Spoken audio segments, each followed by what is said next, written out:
to get in. I was like, what the fuck? There were no cars around, no kids lingering outside, no noise, no indication that anyone else was there but us.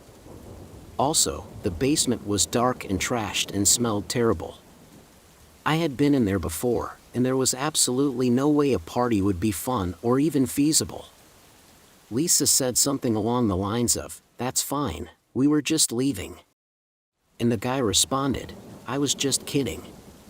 It's free to get in." How old are you guys? I have no idea why, but Lisa got out of the cart and started walking toward the door. I was like, nah, fuck that. I'm good right here. She looked like she was trying to see inside the door without getting too close, but he was leaning in the doorway. I was still sitting in the cart like, Lisa, hey, let's go. I'm super hungry. Blah, blah, blah. Excuses to leave, please get the hint, stupid. But they were both ignoring me.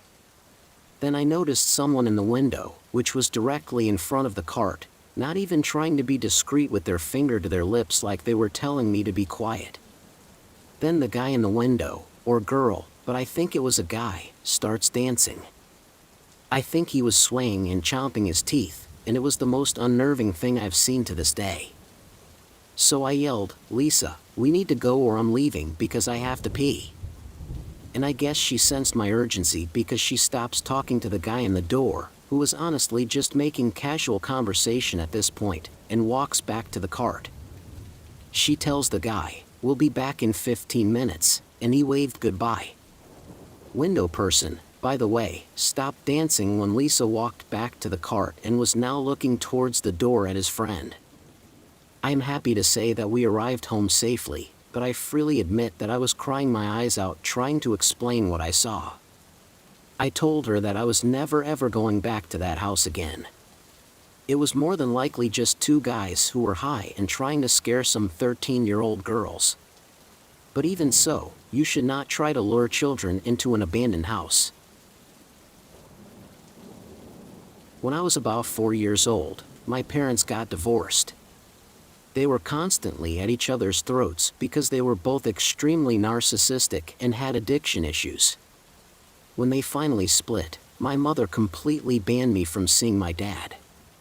No contact or visiting or anything. It had been maybe a year since seeing him. This, of course, will make any parent lose their mind, but he took it to an extreme. He began stalking our family, following us to the grocery store, or just having his car parked outside our house to watch us. Of course, I was too young to know what was happening, so I wasn't told this until I was older. My mom eventually got a restraining order. Things seemed to go quiet and calmer. My cousins came from out of state to visit and were staying the night at our house. Me and my cousin Elena were pretty much inseparable, so naturally we stayed up all night. One night, at maybe 1 in the morning, we decided to sneak out of our room to go play on our computer in the basement. As we head down there, we kept whispering and laughing so we could definitely be heard if someone was nearby. Once we were in the basement and start to head to the computer, which was around the corner. All of a sudden I'm overcome with a sense of someone watching us and just pure fear. I shushed my cousin even though she was 2 years older. She saw how serious I looked. I looked in front of us and saw an open window that's ground level. Suddenly I sensed exactly where the person was, and somehow I knew who it is. I turned to the computer desk and said, Dad. And I saw him. My dad came up from under the desk. Even though I sensed him there, I was still shocked. I was right. I was completely terrified because I knew this wasn't right, that he shouldn't be in the house. He looked at me and only said, Don't tell your mother. He then crawled back out the window. I was so scared. But I didn't hesitate to run upstairs to get my mom.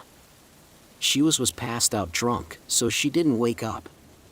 When I called out her name, I jumped up on the bed and started shaking her. She woke up finally and I just started crying and telling her that Dad was in the house. And he told me not to tell you. since my mom has been an alcoholic for decades.